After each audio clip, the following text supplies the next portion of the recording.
जय हिंद दोस्तों खबर देने से पहले मैं आपको इतनी ज्यादा महत्वपूर्ण जानकारी देना चाहता हूं। चाहे आप सर्विस पेंशनर हैं, चाहे फैमिली पेंशनर हैं, आपके लिए यह वीडियो जो है, यह जानकारी जो मैं देने जा रहा हूं इतनी ज्यादा महत्वपूर्ण है क्योंकि हर किसी पेंशनर को इस स्टेज से गुजरना पड़ता है। मुझे पता है कि कुछ पेंशनर्स को इसके बारे में पता है, लेकिन ज्यादातर पेंशनर्स को इस चीज के बारे में पता नहीं है और सबने इस चीज से गुजरना है। इसलिए खबर देने से पहले इस जानकारी को दोस्तों जरूर और जरूर देख लेना और समझ लेना। जी हाँ दोस्तों, enhanced rate of ordinary family pension के बारे में बात करने वाला हूं। दोस्तों आपको पता ही है कि रिटायरमेंट आने के बाद जब एक पेंशनर की मृत्यु हो जाती है तो उसके बाद जो है उनकी जो वाइफ होती हैं या बच्चे होते हैं, डिपेंडेंट होते हैं, जो भी होते हैं, उनको जो है फैमिली पेंशन दी जाती है। और दोस्तों फैमिली पेंशन किस रेट पर दी जाती है, कितना फैमिली पेंशन उनको मिलना चाहिए और कब तक मिलना चाहिए, यह जानना आपके लिए बहुत ही ज्यादा जरूरी है। आप दोस्तों देख रहे होंगे कि जब एक पेंशनर की मृत्यु होती है तो उनकी मृत्यु के जो है 7 साल तक दोस्तों इनहैंस्ड रेट पर ऑर्डिनरी फैमिली पेंशन दी जाती है। वह कितनी दी जाती है मैं थोड़ा आपको आगे बताऊंगा, लेकिन आप इस चीज को थोड़ा और आगे बढ़िए। तो 7 साल डेथ ऑफ पेंशनर, जब भी पेंशनर की डेथ होती है उसके 7 साल तक जो है इनहैंस रेट पर ऑर्डिनरी फैमिली पेंशन मिलती है। और या 67 साल of the age of the pensioner, यानी कि जो पेंशनर थे जिनकी मृत्यु हुई है उनकी उम्र को 67 साल हो जाने तक इनहैंस रेट पर ऑर्डिनरी फैमिली पेंशन दी जाती है। तो इन दोनों शर्तों में से दोस्तों जो भी पहले हो जाता है, जो भी शर्त पहले पूरी हो जाती है, तो तब तक जो है एक फैमिली पेंशनर्स को इनहैंस रेट पर यानी कि बढ़े हुए रेट पर ऑर्डिनरी फैमिली पेंशन मिलती है। अब इसका मैं एक एग्जांपल भी आपको बता देता हूं। अगर जो है किसी पेंशनर की मृत्यु जो है दोस्तों 50 साल की उम्र में हो जाती है, सपोज 50 साल की उम्र में हो जाती है, तो जो ऑर्डिनरी फैमिली पेंशन है इनहैंस्ड रेट पर, बढ़े हुए रेट पर, तो इनकी मृत्यु के जो है 7 साल तक जो है उनकी फैमिली पेंशन को, पेंशनर को बढ़ी हुई पेंशन यानी कि इनहैंस रेट पर ऑर्डिनरी फैमिली पेंशन मिलेगी। दूसरा जो है कंडीशन क्या है दोस्तों कि अगर जो है 60 साल में जो है इनकी मृत्यु हो जाती है, और दोस्तों थोड़ा इसमें यह भी बता दूं कि 50 साल में होती है मृत्यु तो 7 साल तक उनकी मृत्यु के 7 साल तक मिलेगी, यानी कि 57 साल तक। ठीक है, ओके, एग्जांपल के तौर पे। दूसरा आप देख रहे हैं अगर 60 साल में जो है पेंशनर की मृत्यु होती है तो जो ऑर्डिनरी फैमिली पेंशन है इनहैंस रेट पर उनको 7 साल मिलेगी, यानी कि पेंशनर के 67 साल होने तक। अब तीसरी कंडीशन देखिए दोस्तों, अगर जो है पेंशनर 65 साल की उम्र हो चुकी थी और 65 साल की उम्र में जो है उनकी मृत्यु हो जाती है, तब 7 साल नहीं मिलेगी दोस्तों, तब मिलेगी जो है जो इनहैंस रेट पे फैमिली पेंशन है केवल अगले 2 साल तक के लिए, यानी कि जब जो है पेंशनर की उम्र जो है 67 साल की हो जाती है। यानी कि अगर 67 साल के बाद जो है किसी भी पेंशनर की मृत्यु होती है तो उसके बाद सीधा नॉर्मल रेट पर जो है ऑर्डिनरी फैमिली पेंशन मिलती है, तो उनको कोई इनहैंस रेट पर कोई भी फैमिली पेंशन नहीं मिलती है। और दोस्तों ये जो 7 साल और 67 साल में आपको बता रहा हूं, इसके बाद जो है उनको शुरू हो जाती है नॉर्मल रेट पर ऑर्डिनरी फैमिली पेंशन। अब देखिए दोस्तों, rate of ordinary family pension oblique enhance ordinary family pension, यानी कि normal rate, enhance ordinary family pension के क्या रेट है मैं आपको बताता हूं। एक तो ऑर्डिनरी रेट है इनका जो है फैमिली पेंशन, जो नॉर्मल रेट है आप देख रहे हैं। तो नॉर्मल रेट कितना मिलता है, जो पेंशनर को जो दोस्तों जितनी पेंशन मिल रही होती है तो उसका जो है 60% जो है नॉर्मल रेट में फैमिली पेंशन मिलता है। एग्जांपल के तौर पे यदि आप पेंशनर हैं, आपको जो है 20,000 रुपए आपकी बेसिक पेंशन है, तो 20 तो मैंने एक एग्जांपल के तौर पे दिया है, किसी की 30 भी है, किसी की 35 भी है, 40 भी है, लेकिन 20 एक एग्जांपल के तौर पे दिया है। अगर आपकी जो है 20,000 रुपए एक पेंशनर की बेसिक पेंशन है तो ऑर्डिनरी फैमिली पेंशन जो नॉर्मल रेट पर उनकी वाइफ को मिलेगा, उनकी फैमिलीज को मिलेगा, तो वो मिलेगा दोस्तों 60%, यानी कि 20,000 का अगर आप 60% लगाते हैं दोस्तों तो वह होता है 12,000 रुपए। यानी कि 20,000 से घट करके फैमिली पेंशन के तौर पे, नॉर्मल फैमिली पेंशन के तौर पे मिलेगी 12,000 रुपए, प्लस डीआर तो मिलता ही है, डियरनेस रिलीफ। अब देखिए दोस्तों, ऑर्डिनरी फैमिली पेंशन जो कि इनहेंस रेट पर है, बढ़ी हुई दर पर, जो कि मैंने आपको बता ही दिया था कि 7 साल या तो फिर 67 साल, उनमें से जो भी जो है पहले हो जाता है।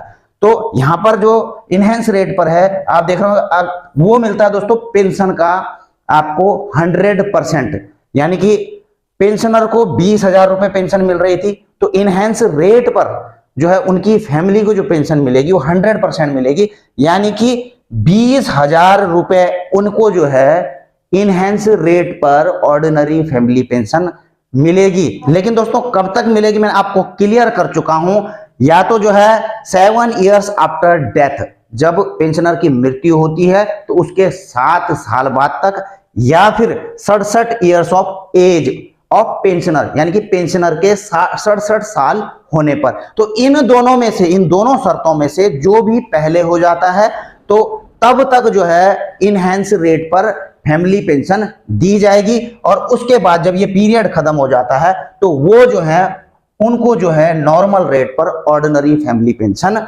मिलेगी। तो अब आता हूं मैं दोस्तों खबर के ऊपर। आप यहां पर एक लेटर देख रहे होंगे, श्रीमान रक्षा मंत्री जी और सेक्रेटरी डीएसडब्ल्यू के लिए जो है एक लेटर भेजा गया, और भेजा किसकी तरफ से गया दोस्तों? Voice of ex serviceman society की तरफ से। और ये भेजा गया है दोस्तों 13 जून 2023 को।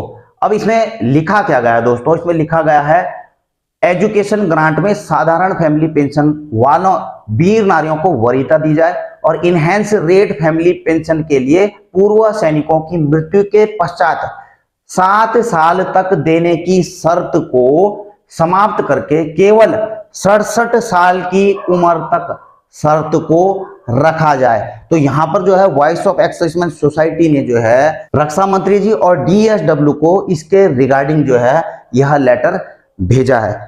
इसमें जो है इन्होंने एक भूतपूर्व सैनिक की फैमिली पेंशनर का भी जो है यहां पर हवाला दिया है, उनके बारे में लिखा है, ताकि एक पेंशनर थे, नाम वगैरह सब इसमें लिखे हुए हैं कि वो 2012 में रिटायर आते हैं, लेकिन 2013 में किसी बीमारी के कारण जो है उनकी मृत्यु हो जाती है, कम उम्र में उनकी मृत्यु हो जाती है। अब उसके बाद क्या होता है?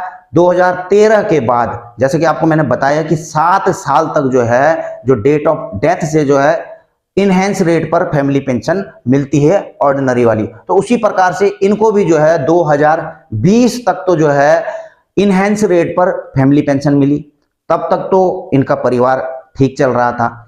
लेकिन जैसे ही 2020 में वो 7 साल का ड्यूरेशन खत्म हो गया, तो उसके बाद जो है सीधा जो है नॉर्मल रेट पर ऑर्डिनरी फैमिली पेंशन उनकी शुरू हो गई। और दोस्तों इतनी कम उम्र में आपको पता ही है कि बच्चे भी पढ़ रहे होते हैं, और इस दौरान इनकी जो फैमिली हैं उन्होंने जो है बच्चों की पढ़ाई के लिए जो है केंद्रीय सैनिक बोर्ड से, आपको पता ही है, जो 1000 रुपए पर मंथ का एक बच्चे को मिलता है, तो उनके लिए भी जो है सीए के लिए एप्लीकेशन वहां पर डाली। तो यहां पर बताया गया है कि वो जो एप्लीकेशन डालते हैं, किसी साइबर कैफे में जाते हैं या फिर कॉमन सर्विस सेंटर में जाते हैं, तो वो भी जो है एप्लीकेशन पूरा फिलअप करने के लिए 400 रुपए ले लेते हैं। लेकिन 2 साल के बाद भी जो है उनको, जो उनके बच्चों के लिए एजुकेशन ग्रांट दिया जाता है, उनको नहीं मिला, और ऊपर से जो है उनकी पेंशन भी जो है तुरंत कम हो गई। आपको पता ही है, जैसे कि मैंने एग्जांपल दिया था कि अगर जो है 20,000 इनहेंस रेट पर मिल रही है और अचानक जो है वो ऑर्डिनरी फैमिली 7 साल के बाद जो है उनको नॉर्मल रेट में आता है, तो सीधा आपको पता ही है उस पेंशन का 60%, यानी कि 12,000, 8,000 का अंतर तो बेसिक में पड़ गया, और अगर इसके साथ डीए डीआर भी लगाओगे तो कम से कम 10, 11, 12,000 तक यह पहुंच जाता है। यानी कि 11-12,000 रुपए पर मंथ अगर एकदम से डाउन आ जाता है, घर में कोई कमाने वाला भी नहीं है, एक फैमिली है वो पेंशन के ही सहारे जी रही हैं, उन्होंने अपने बच्चे भी पढ़ाने हैं क्योंकि बच्चे भी उनकी कम उम्र के हैं, और इतना बड़ा डिक्रीज एकदम से जो है पेंशन में होना, तो इस कारण से जो है उन फैमिली पेंशनर को जो है बड़े ही फाइनेंशियल दिक्कतों का सामना करना पड़ता है। तो इन चीजों को इसमें लिखा गया है कि जो वीर नारी हैं, जो फैमिली पेंशनर हैं, उनको जो है, उनको सबसे पहले तो जो है केंद्रीय सैनिक बोर्ड की तरफ से जो भी फैमिली पेंशनर्स हैं, तो उनके जो सीए के क्लेम हैं उनको प्रायोरिटी में उनका भुगतान किया जाना चाहिए। आपको पता होगा दोस्तों कि जो पेंशनर के सीए के क्लेम होते हैं केएसबी में जाते हैं, वो सीनियरिटी से लग जाते हैं। जैसे ही वहां पर फंड की व्यवस्था होती रहती है तो सीनियरिटी के अकॉर्डिंग जो है वो पे किए जाते हैं। लेकिन यहाँ पर जो है क्योंकि फैमिली पेंशन कमाने वाले कोई होते नहीं है, तो मांग की गई है कि जो फैमिली पेंशनर हैं उनको जो है प्रायोरिटी में जो है उनका सीए का क्लेम किया जाए, ताकि वो अपने बच्चों को जो है सही तरीके से उनकी एजुकेशन देख सकें, उनको फाइनेंशियल हार्डशिप का सामना ना करना पड़े। और दूसरी डिमांड जो ऑर्डिनरी फैमिली पेंशन है इनहेंस रेट पर, वो जो है 67 साल ऑफ उम्र तक दी जाए। इसमें 7 साल का जो प्रावधान है कि मृत्यु के 7 साल तक, उस प्रावधान को खत्म किया जाए, 67 साल तक इसे कर दिया जाए। क्योंकि जो आर्मी से, जो डिफेंस फोर्सेज से जो रिटायर आते हैं वो कम उम्र में आ जाते हैं। अगर जो है कम उम्र में उनकी मृत्यु हो जाती है तो फिर जो है उस समय उनके बच्चे पढ़ रहे होते हैं, कई पारिवारिक जिम्मेदारियां होती हैं।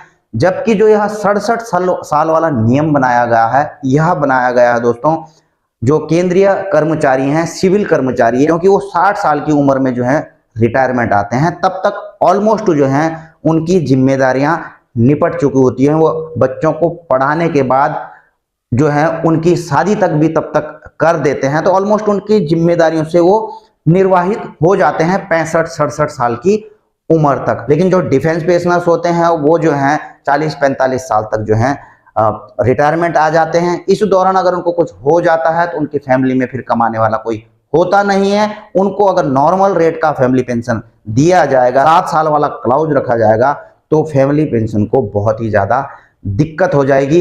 इसलिए जो डिफेंस पेंशनर्स हैं, चाहे उनकी मृत्यु कभी भी होती है, तो कम से कम जो है उनको उनकी फैमिली पेंशन को जो इनहेंस रेट पर फैमिली पेंशन दी जाए वो 67 साल तक दी जानी चाहिए। तो दोस्तों आई होप कि आपको जानकारी और जो ये खबर है, जो इनिशिएटिव लिया गया है वॉइस ऑफ एक्सर्विसमैन सोसाइटी की तरफ से, वो अच्छी लगी होगी। इसी के साथ अपनी वीडियो यहीं पर समाप्त करता हूं। आपकी भी कोई राय हो, सुझाव हो तो कमेंट के माध्यम से जो है वीडियो में लिख सकते हैं। इसी के साथ अपनी वीडियो यहीं पर समाप्त करता हूं। जल्द मिलेंगे नई वीडियो में नई जानकारी के साथ। जय हिंद, वंदे मातरम।